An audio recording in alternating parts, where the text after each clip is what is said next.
I was going to share for a few minutes on Psalm 57.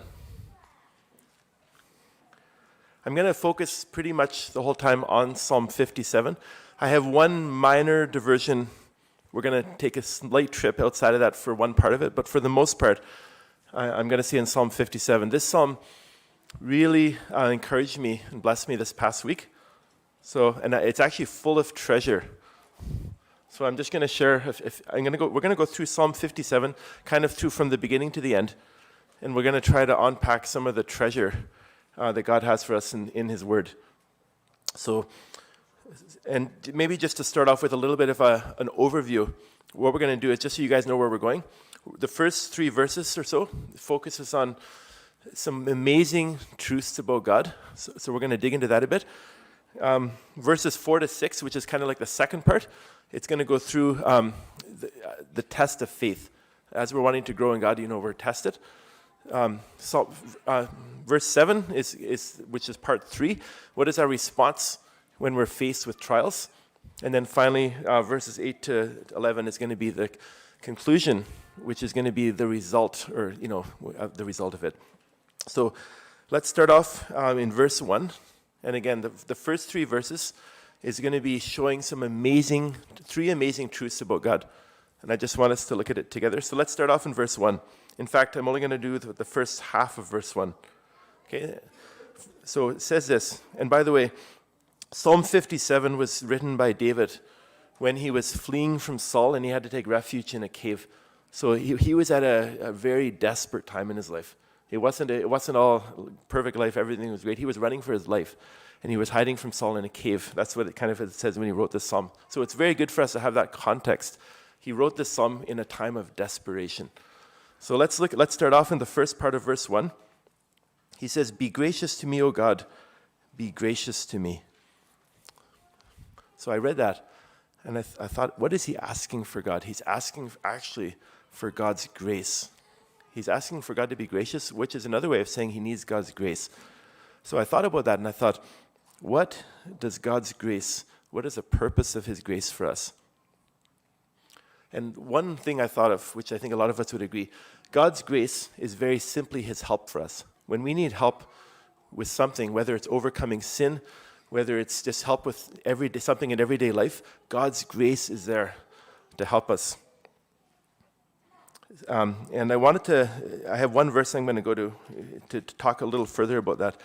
God's grace is completely sufficient and more than enough for anything in our life. And to prove that, let's go to 2 Corinthians chapter 9. So David was asking God to be gracious to him, to give him grace.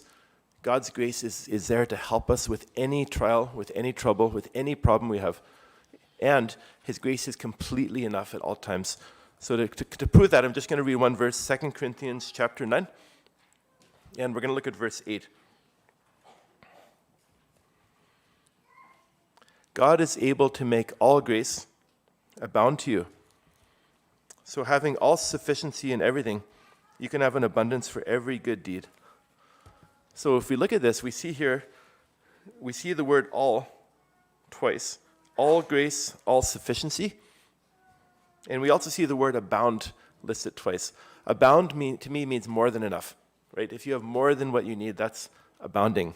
So we see here, God can make all grace abound to you, so you can have all sufficiency in everything and have an abundance for every good deed. I love that verse, and that's a simple example of what God's grace can do for our life.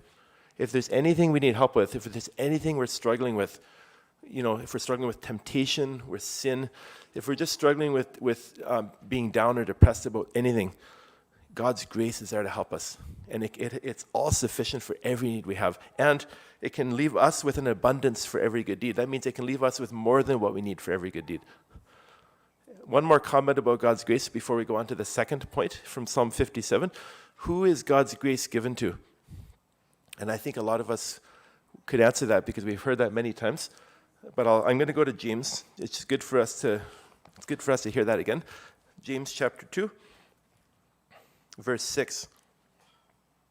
So again, God's grace is all sufficient to help us at any time. And there's more than enough for us, and it can help us with any challenge, any issue, any situation in our life. But his grace is given. It says in verse 6 of James 4, God gives a greater grace. It says, God is opposed to the proud, but he gives grace to the humble. So if we want to receive God's grace, if we want to receive his help when we need help, we have to come to God in a heart of humility. And we say, Lord, I can't do this on my own. I need your help. If we're struggling with temptation or with sin, we come to the Lord. We say, Lord, I can't do this on my own. I need your help. And then we have to believe that God's grace is indeed all sufficient and all powerful to help us with our need. So let's go back to Psalm 57. So we only got through the first half of verse 1. First attribute of God that was called out is that he can be gracious to us. He gives us grace. So let's look at the second half of verse 1. For my soul takes refuge in you. In the shadow of your wings I will take refuge until destruction passes by. So I was thinking about this. What does it mean? What does taking refuge mean? And when I thought about it, it really means taking refuge is like a place to hide. If you were in a field and there was a crazy rainstorm coming and there was a barn there, you could take refuge in the barn, and that would be a place of refuge. Aaron and I, when Emma and Abigail were little kids, we were at Mill Lake Park once walking, and it was a pretty nice day, but we were halfway across the park from where our car was, like all the way on the other side of the lake, and then a crazy rainstorm came in out of nowhere, like just suddenly, crazy rain. So we looked around and we knew we'd like to get back to our vehicle. It would take too long.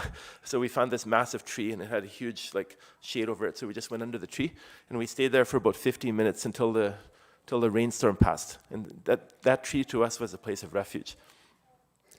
I love when it says we can take refuge in God. God can be our hiding place when trouble comes. It says there we can take refuge in the shadow of his wings. It takes faith to do that. We have to believe that we can actually go to God and say, Lord, I can't deal with this situation, Lord. It's too big for me. I just want to hide under you, Lord. And we can actually do that by faith. To learn how to do that, I'm just starting to learn this now, but to learn this, it's an amazing thing. We can just come to the Lord when the problem is too big for us. We say, Lord, I can't deal with this. I just need to hide under your wings. And the Lord takes us in. And it actually says that in the shadow of his wings, I can take refuge until destruction passes by. So it's like he wants to hide there until the problem is dealt with. And the Lord invites us to do that. So I invite you, and I want to invite myself to learn to take refuge in God time and time again, and it's by faith we do that. Okay, so we talked about God's grace. We talked about how we can find refuge in him. So let's go to verse 2. I will cry to God Most High, to God who accomplishes all things for me. To talk about crying out to God, this is where we're going to take one little diversion away from Psalm 57 to a related topic, and then we'll come back to Psalm 57. So this week at our family Bible study, we talked about how Jesus is our friend. And I just wanted to share a couple things about that, and then I'm going to talk about how that relates to crying out to God. So to do that, let's go to John chapter 15. And this is another amazing truth, that Jesus is our friend, and it has an amazing implication for our life. So John 15, I'm just going to read verses 12 to 15.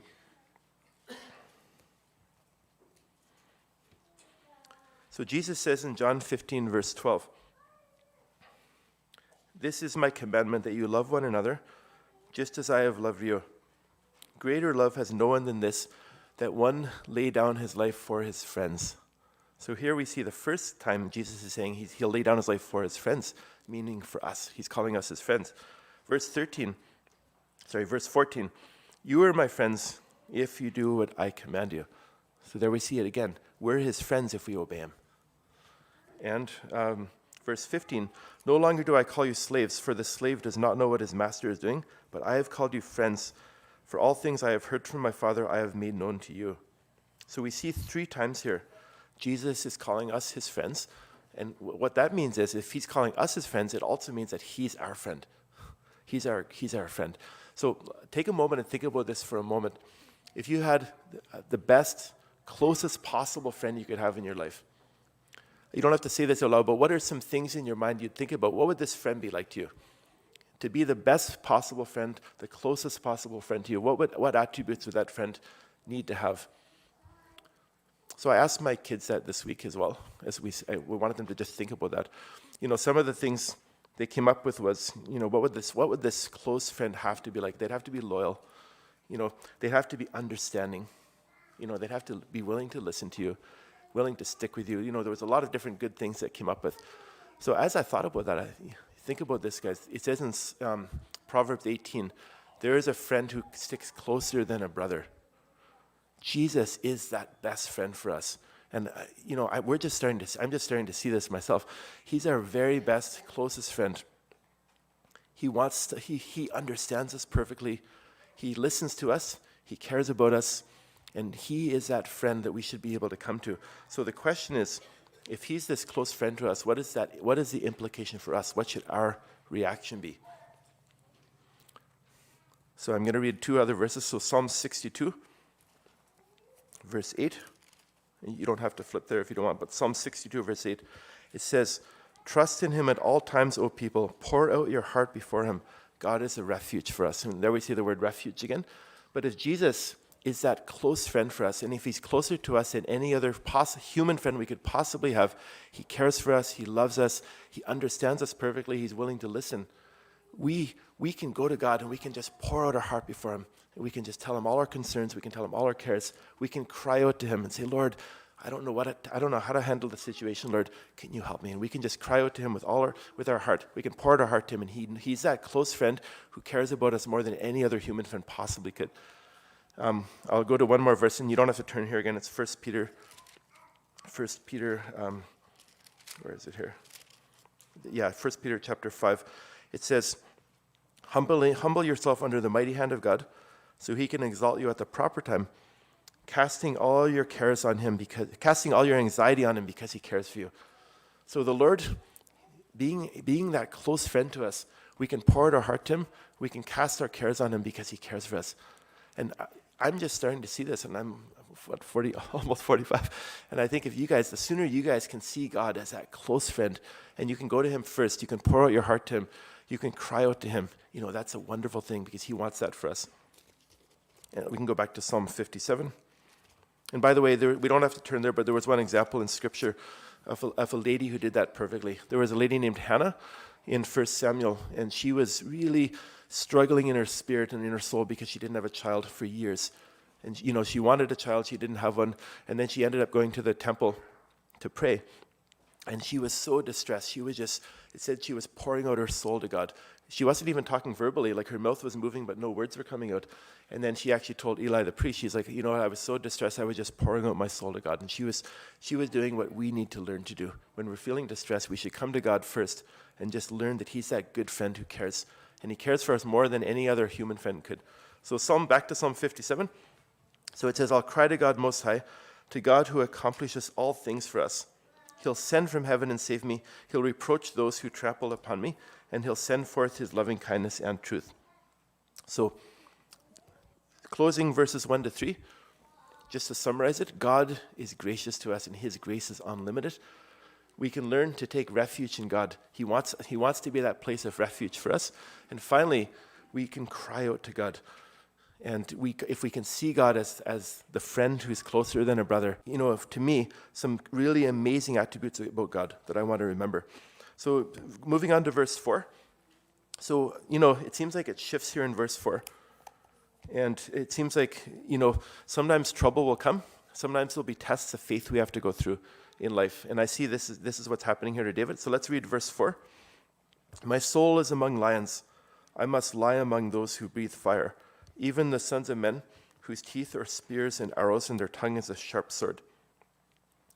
So when I read the word about, he's among lions, the first thing I think about is in 1 Peter when Peter says, "The devil is a roaring lion seeking those to devour," right? The enemy's out there and he wants to destroy our faith. He wants to destroy our peace, right?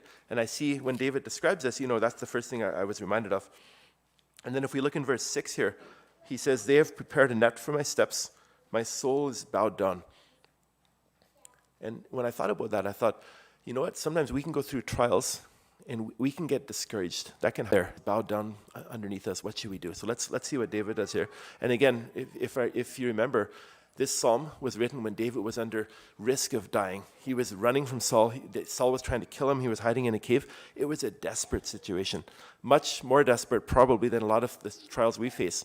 But let's see how David handled it, and then we can learn for ourselves as well. So verse 7, he says, "My heart is steadfast, O God. My heart is steadfast." So when I read that, it almost seemed like David was telling himself that maybe he was telling himself to be steadfast, and he was reminding himself he needs to be steadfast in God.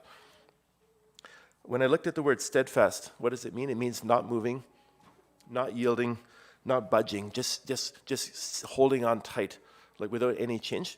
So I thought to myself, what would he be steadfast in?